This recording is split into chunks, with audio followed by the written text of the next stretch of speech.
Hey y'all, Patrick James, Cold Dead Hands, Black Coffee Perspectives, and now Into the Fray with John Double Tap Britton, Midnight Munchies, Food for Thought, and Into the Fray. Oh, and Cold Dead Hands. and Rumble. Oh, yes. Let's get ready to rumble. Yeah, we started this channel on YouTube after YouTube ganked our Cold Dead Hands channel. The 100,000 plus subscriber channel that we had a couple of years ago, because I guess we've been offending social media for a long time. Oh, yeah, Facebook hates us. Yeah, they do. Instagram is starting to get really touchy with us now, too. Are they? Yep. And, of course, We are on Parler at CDH2A. CDH2A. And we're going to start doing all kinds of amazing things with our website as soon as we learn how. Yeah. But we're working on it. Hey, who says you can't teach old dogs new tricks? We've been learning forced learning. Anyways, what are we talking about on Into the Fray today? So we're going to do our little commentary today. Yeah, I kind of like that one. So let's make this one the more shorter and sweeter version of our videos. It'll be easier and quicker for y'all to watch. What kind of commentary do we get on a regular basis when it comes to masks? Oh, there's all kinds of commentary when it comes to masks. Yep. Well, anything related to the Rona.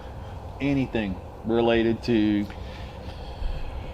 a pandemic of sorts, or so we've been told. Right. Yeah, I hear it all the time. We see it, we discuss it. I know y'all do. Every time I walk into a store here in Texas, I guess not every time, maybe it's because I have tattoos.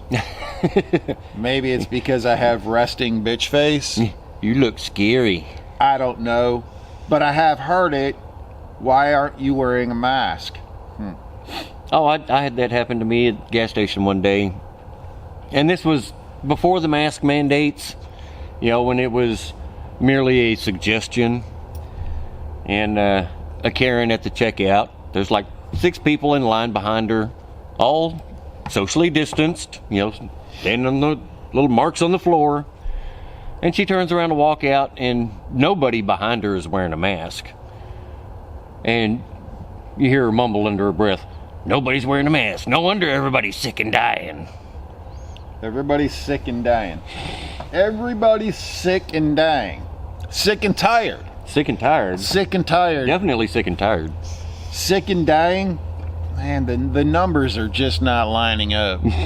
I'm working on another Black Coffee Perspectives post, and we discussed this the other day and did some stat research, and amazingly, the numbers aren't lining up. Right. The numbers don't even come close to lining up. And yet, here we are, the first week in December, and they're talking about more shutdowns, more government tyranny, more mask mandates, and I'm still getting stupid people saying stupid things in support of a virus that doesn't have the numbers to support what they're claiming. No. Well, and it's like the lady I was talking about at the gas station. She made that comment. I looked at the guy behind me, and he looked at me, and I said, "I'm not sick. You sick?" He's like, "No, I'm not sick." And that's when you get the comments. What? You're not doing it for you. You're doing it for everybody else. Yeah, I love that. Yeah. I love that, because I was trained on mask wearing, a lot of different types of mask wearing, and never in all of my training did I ever hear anybody say, hey, you're wearing this mask to protect other people. No. Because they're not designed to do that. No, I get it. You know, you're in a sterile field. You wear a mask to protect the sterile field. That is true. They aren't perfect. No.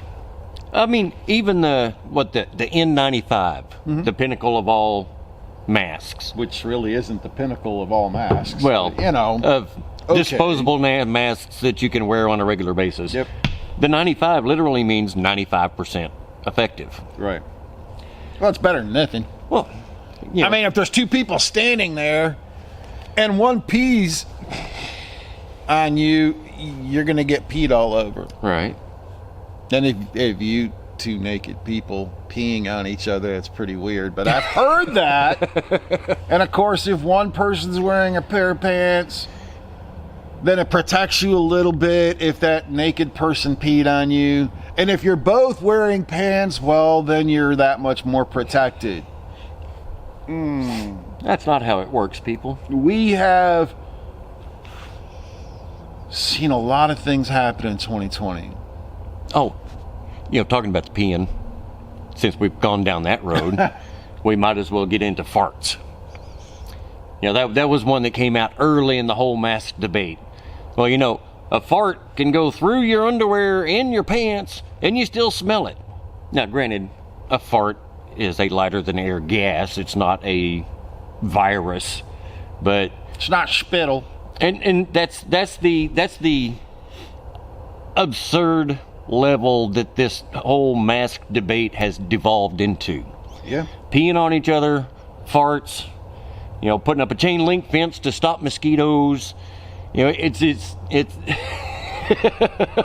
It's been obnoxious. I have worn a mask.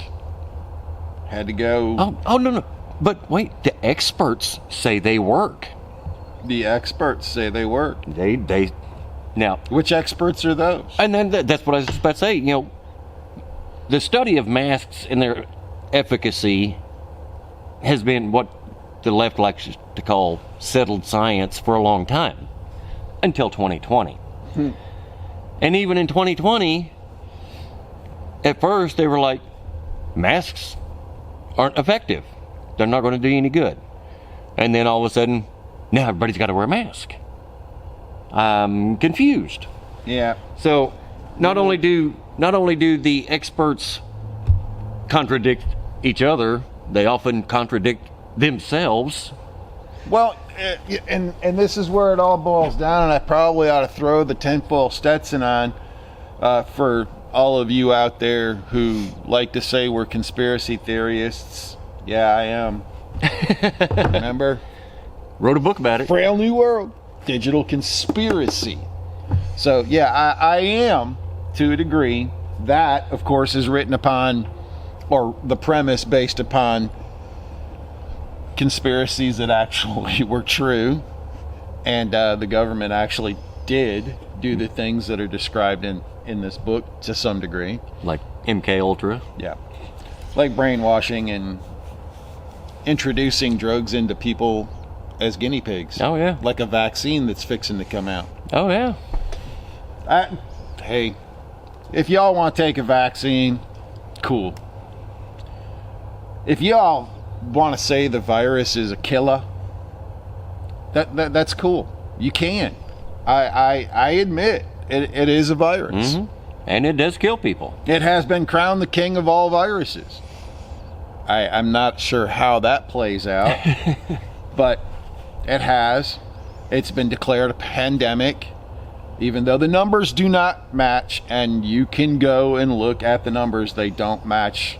I mean, we can wind ourselves back to 1918, although I wasn't there. John may have been, but I wasn't there. We lost, 6.5% of our population in the United States in 1918 to a virus that still doesn't have a cure, doesn't have a vaccination, doesn't have anything. You know, I'm a zombie guy, and I think we both are to agree. Anybody who follows the zombie genre knows that many a zombie apocalypse was the result of a failed vaccine. I'm a zombie guy. Okay? I am a zombie guy too. I'm just not quite the zombie aficionado that John Drayton.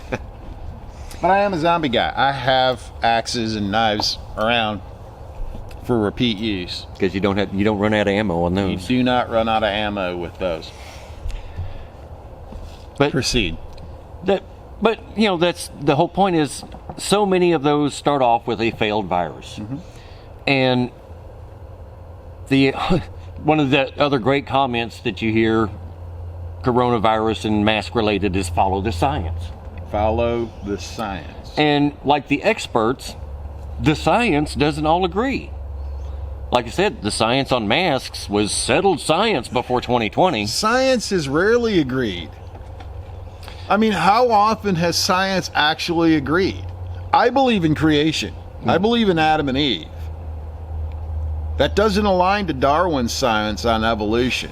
But see, Darwin is a scientific theory. It's still science. Is it? Well, it's settled in some people's minds. Oh no! Now, there's a difference between settled in some people's minds and settled. There is some settled science. I mean, like the laws of physics. Those are pretty settled science. I mean, unless there is some dimension that we haven't discovered yet. Yes, but they are set rules that always are consistent. I would have thought that until I started hearing people in modern times talk about the world is still flat. Did we not settle that science? But yet there are people who contest that the earth is round. So what kind of settled science are we talking about other than opinionated science? And that's how many apocalypses have we had in just my 54 years? Oh, good Lord. I don't know. I mean, bird flu, swine flu, coronavirus. Apocalypse Now. Yeah. Oh, that was a movie, sorry. Yeah. I mean, what was it? The Mayan calendar. Y2K. No, that was going to be a horrible. These were all science-based apocalyptic projections that didn't pan out. Now, some of them didn't pan out because people took them seriously and did a lot of work to keep them from happening the way they projected them to happen. Well, wasn't global warming settled science? Global warming is still not settled science. Global warming by Al Gore. Oh, no, the inventor of the internet, by the way. They use the phrase settled science, but it's far from settled. But now it's not global warming anymore, it's global change. Well, yeah, actually, back in the 70s, it was global cooling. We were headed for the next ice age. Then it became global warming. Then it became global warming. And that was settled science. And now it's global change. Climate change is an global existential threat to humanity. And see, that's where they get to tell you now whether it goes up or it goes down, it's changing. And when it changes, that's settled. It changed. This is what we're talking about. We did some of the studies, and you'll see it in my article, some of the stats, but we just kind of randomly ran through the stats, and the numbers, which is what they're telling you, look at the numbers. Follow the science. Instead of looking at the percentages. And see, we've always been a country based on percentages. Always. In fact, our insurance companies are all based on percentages. And when you grow up understanding the percentages, that's where you can say, well, 1% of something isn't that bad. Right. 0.5% of something isn't that bad. But when you look at the numbers, you are like, OMG. Oh my God, Becky, that's so many people. I can't believe so many people have been affected by this virus. And that's where the old saying, there's lies, damn lies, and statistics. Statistics are easily manipulated. They are. You know, depending on what you're trying to project, you can either throw the raw numbers out there like the cases, we've got 13.5 million cases of coronavirus. Oh my God. Now, 13.5 million cases is a lot. Yep. In It's not the 65 million cases that we had of H1N1 in 2008, but it is a lot of cases. But that's also 13.5 million out of 330 million. And That kind of puts things in perspective. then you'll hear them maybe. throw out the number 250,000 people have died. And according to Joe Biden, another 250,000 people are going to die between now and January. Don't know where he pulled that number out of, but there's no scientific It's got to be justification for that I can find. It's got to be settled. I mean, this guy was elected president, right? So I mean, that should be settled. Well, he's in the office of president-elect. That's another topic for another day, though. But the whole point is statistics, depending on what they're giving you, tells you what they're trying to make you believe. Exactly. If they're giving you raw numbers, they're trying to pump up the volume so it sounds scary. Mm-hmm. If they can give you percentages, they can give you death rates.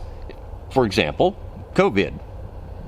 13.5 million cases, 270-ish thousand deaths. That's less than a 2% death rate among confirmed infections. Not among the population, just among those infections. 13.5 million, 270,000, about 2% of those people who have been infected, verified infected, have died. That's lower than the global average, so we're not doing that bad. But what's our average yearly comorbidity rate? Well, I mean, just deaths on average run about A percent? 0.88%. Yeah, percent, give or take. You know, a little less, a little more. I mean, they've been telling you it's a whole lot more, so I'm going to tell you 0.88 is close to a percent. That's average. That's what it's been averaging for the last few years anyway. And now we're hearing all about, oh my gosh, the hospitals are filling up. They're not going to have enough room for all the people who are going to have to go into the hospital for COVID. You know, we did a little research in Texas. That's pretty easy just to kind of look Texas up. Public But- information. 2013, there was like 350 or 400 hospitals in the state of Texas, somewhere in that neighborhood. We're not going to equate for any growth. It was 2013. That's the last stat we can find. I would guess that means that today there's probably 500. Right. 51% of those hospitals are privately owned. And guess what our government got to do and what those people got? They got a little letter that said, do you want to be part of the COVID hospital system or do you want to separate yourself and not take COVID patients? I wonder how many of the 51% of the hospitals in the state of Texas said, we're not taking COVID patients. Heck no. And when they start talking about hospital capacities at 15% or whatever, Yeah. you know, sounds bad. Except that there's only, as of 2013, only about 20% of the hospitals in Texas were owned by the state. You know, your county hospitals, things like that. And that's who's taking all the COVID patients. Well, not to mention, in 2013, there was 85,000 certified beds in the state of Texas. 85,000. I don't think we're anywhere close. No. And they're fear-mongering us into believing that's not going to be enough in the state of Texas, but I think that's more than enough. Oh, yeah. And especially and the state can do this, if it was really the emergency that it's being played up to be, they could force those private hospitals, those nonprofit hospitals, Absolutely. to take them. I know my wife goes to a hospital that is a non-COVID hospital. Even though they have the beds, they have the ICUs, they have the lab testing facilities. Yep. So there's a whole hospital sitting there unused. No, I know. Conspiracy theory guys, tinfoil Stetsons, the whole 9 yards, I get it. And we're not arguing that the virus is not a real thing. It is a real thing. It has really killed people. I certainly don't think it's anything near what they're telling us it is, but why do we believe that there's some kind of conspiracy surrounding all of this? Because of what they've done with the virus. What they've done with the fear that they've generated. Could it be that we had state governors put all of their COVID patients in nursing homes? Could that lead us to believe that they have absolutely no clue to what they're doing? Well, just to that point, if I'm not mistaken, the last stat, Dan lies and statistics, the last stat I looked up, like half of the COVID deaths were people over 70 in nursing homes. It could be that people like Cuomo, oh my gosh, he won an Emmy, right? Is that the award? He won an Emmy for his coronavirus briefings. An Emmy. This guy won an Emmy. And he's the one who put all the COVID patients in nursing homes. Whitmer in Michigan did the same thing. New Jersey, they did the same thing. All Democrats. Listen, imagine that. It doesn't take medical professionals to realize that elderly people have a higher risk of catching viruses. And not to mention that, it was known early on, real early in the virus, that it disproportionately affected the elderly. So let's stick them in the nursing homes with the elderly. Are we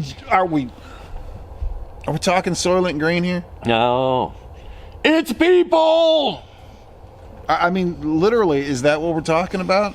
Well, because that's what Bill Gates talks about. If I'm not mistaken, I think that movie was set in this year or next year. Just saying. Listen, man, there's so many dystopian movies out there.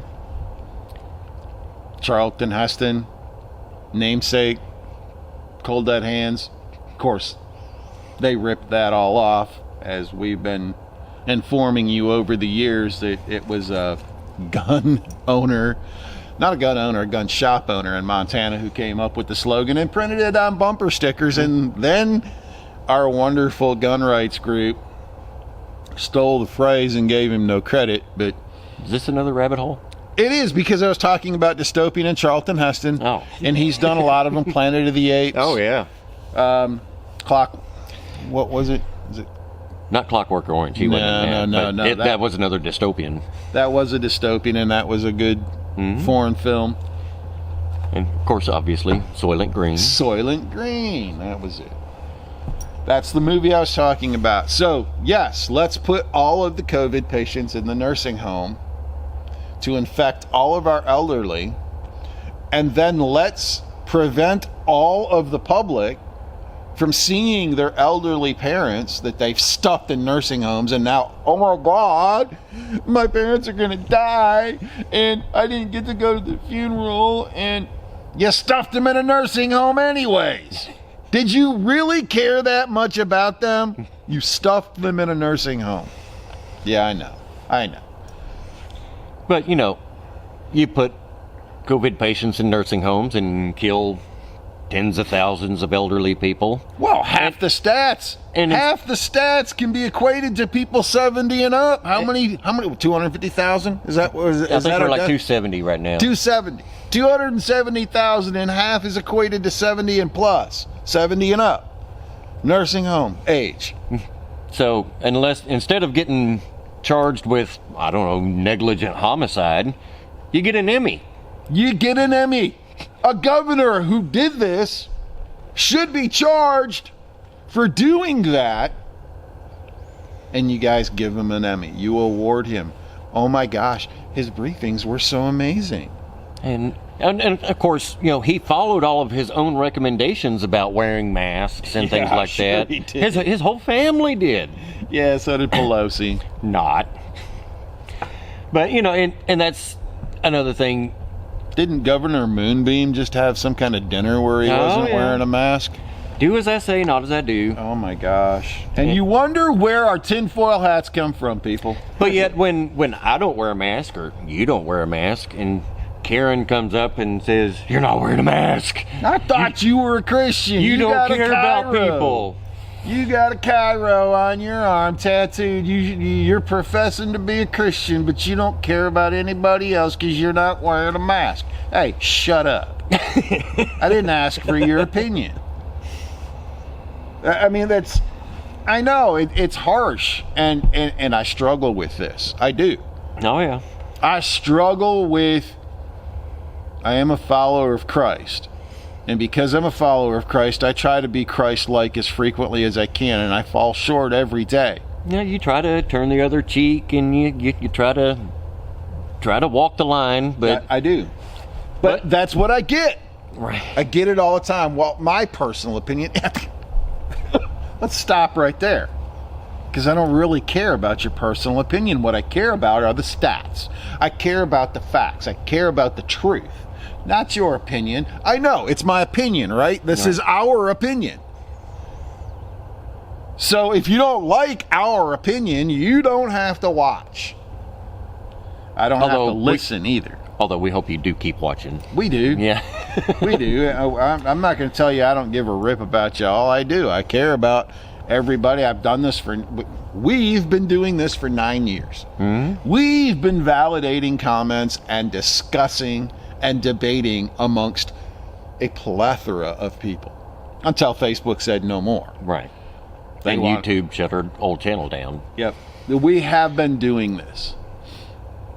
But you wonder where our tinfoil hats come from. You wonder why they seem to be wound up tight on our heads.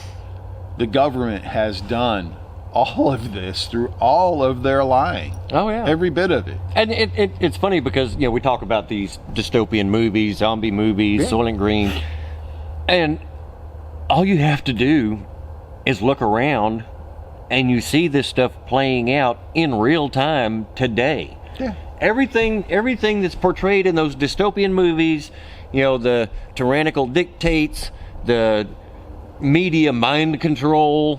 And if you don't think the media is practicing mind control, just flip through several different stations and hear the exact same reporting verbatim Over and over and over.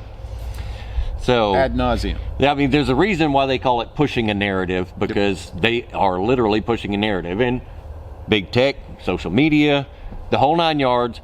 I mean, we are living a dystopian movie right now. Well, John was in the Air Force. He's a veteran. I was a public servant, firefighter and a medic. Even did some law enforcement training. The number one thing that you're taught in emergency management, all right, and we're all if you're afraid of this pandemic, you're considering it an emergency, right? Global, national, local, you consider it an emergency. The number one thing you're taught for emergency management situations is to calm down and calm everybody else around you. Doesn't matter how bad the situation is, you got to maintain control and you have to calm everybody else around you. So how does if it bleeds, it leads media factor into that? It doesn't, but we had a president who tried. Hey, y'all, relax. We got this. Just don't worry about it. Don't worry about it.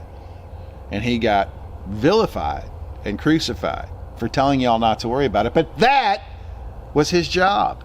That's what a leader should do. That's what leaders do. Now, he came out with recommendations. Absolutely. Social distancing. Recommendations like, we're going to stop letting people come into our country from countries that are infected, that countries that brought infection over during holidays, national holidays for them. We're going to stop allowing them to come in. Xenophobic. He was a xenophobe. Orange man bad. Orange man bad. So no matter what he did, if you didn't like him because Orange Man was bad, nothing was ever going to be good enough. Oh, and of course, I mean, he did tell a reporter that it was worse than they thought early on, but that's not what he told the public. He told the public, we got this, remain calm, social distancing, proper hygiene, and that's the irony here is even studies coming out now, the whole mask debate, studies coming out saying that masks They don't work. are surprisingly ineffective. Imagine that. Imagine. So the only thing that actually does help to mitigate viral transmission is manners, distance, and hygiene. And even then, guess what? The only thing that's really going to matter at the end of the day is your Constitution. I don't mean the little parchment paper that our founders grew. I'm talking about you and your genetics. Some people are predisposed to catching things easily, and some people aren't. Some people have cast iron stomachs and can eat out of a garbage can and not get anything. And some people can't. It's just the way it is. It's like there's something called T-cell immunity. You don't hear that on any mainstream media. Some people are just naturally immune to even novel viruses. It just came out that the Red Cross blood samples from back in early December of last year. What? Wait, no, we didn't get a virus here until March. But people had antibodies from the virus back in November, December. That was another thing that came out early on, was people said, there was something going around back in October, November, December last year. Yep. And nobody knew what it was. Well, according to blood samples from the Red Cross that the CDC tested, they found, I think it was out of 1,900 samples, they found 39 that already had coronavirus antibodies. How is that possible? Because they had coronavirus back in November. Yeah. Well, October, November. We've Now, had novel coronavirus oh, I know. for a long time. See, here's the deal. It started long before the public was made aware of it. Mm-hmm. It blew up after Chinese New Year, when millions of Chinese traveled the world from Wuhan, and boom, all of a sudden, instead of the slow spread that we were getting early on, that people didn't even notice, apparently, all of a sudden we got, boom, spiking cases. And that could have been why our president tried to shut down traffic coming into our country. I mean, that would be a good idea, one would think. Of course, nobody in the political world told him that was a good idea. Even though Nancy told you to go to Chinatown and don't worry about it. Ain't no big deal. We don't hear about that. Oh, yeah, New York City. Ride the subways. It's safe. It's all You're good. The guy who won an Emmy. The guy who won an Emmy for his great fireside chats. Oh, yeah. Yeah. This is why we have these opinions. Now, again, are we telling you not to go wear a mask? No, I'm not going to tell you to do that. You have to choose for yourself what you do and what you don't do. I'm not going to live in fear. I'm just not going to. And I'll be honest with you, I think the biggest driving force behind the masks is that they scared the bejesus out of people for so long. The mask serves as a security blanket to help people get back out in public, because there were literally people locked down in their homes, afraid to go outside, which sunshine kills viruses, just so you know. And oh my gosh, no, vitamin D, good for you. You get it from the sun. Just a reminder. But I mean, they had people so paralyzed in fear, they had to have something, some magic talisman of protection to offer them to get back out. And then all of a sudden, those ineffective masks that have never been effective for this type of thing are all of a sudden that magic talisman. Well, I mean, and not only should you wear it, you have to wear it or you don't care about other people, you're not a Christian, you're a potential mass murderer. Yeah. It's like that mask right there. That mask wasn't developed to protect the wearer from what was going on around. That was to protect their nose from the smell of what was going around. Yeah. And that's why... Because this long beak was packed full of herbs and flowers and things like that. Yeah. No viral protection of any kind, but it did cover the stank. It covered the stank, and that's why a lot of people in foreign countries wear masks. You see it all the time. It wasn't to protect them from colds and flus and viruses. It was to protect their olfactory nerves from smelling all the crap. So, this wasn't supposed to be a long video. But we are who we are. But there is so much to talk about when it comes to mask wearing. Again, I'm not going to tell you not to wear a mask. I'm not going to tell you to wear a mask. I'm going to tell you to do what's right for you. That's all we can do, is do what's right for you. If you think it's going to save other people, by all means, wear a mask. But maybe we should all start thinking about being a bit more polite about it instead of just castigating everybody you see who's not wearing a mask. You mean like the masked Nazi Karens? Yeah. Yeah, maybe we should start treating people how we want to be treated. And I don't fault, even though I don't wear a mask unless I absolutely have to get into some place that I have to get into. But I don't fault people who wear masks. I don't call them sheep. Mm-hmm. Well, at least not to their face. Yeah, I might call them sheep. I do chuckle when I see them driving down the road in their car alone, wearing their mask. That's just easier. And and I'm not even going to go so far as to say that masks aren't effective in this, because, and this was an argument I had early on in the mask debate. Mm-hmm. There's something called a viral load. In order to get sick, you have to get a virus from somebody, but how much of that virus you get can often determine how sick you get and how fast you get sick. Now, the mask may not stop the transmission, but it may dampen the viral load, so you're still transmitting it. People are still going to get it and get sick, but if they're not getting that full viral load, they may not get as sick. So, what do? I mean, again, is there an argument to be made for it? Yes. Is there an argument to be made against it? Yes. Should it be mandated by government? Hell no. Look at it this way. What does it achieve? What does all this shelter in place achieve? I can put the hat on if you want me to. But the reality is, big business, big corporations right now are enjoying an immense amount of income right now. It's been Black Friday all year. While every small business out there has suffered significantly. So, if for any other reason, small business has made America great, not big business, not big corporations. They're actually what has created a lot of our problems. Small business owners who are being forced to shut their doors and lose money and eventually close their doors. Those are the ones who are being affected. You, the common everyday person, is being affected. Yeah, you got your stimulus checks. Maybe they'll be coming again. Maybe you're going to be on the government tit. I, on the other hand, won't be on the government tit.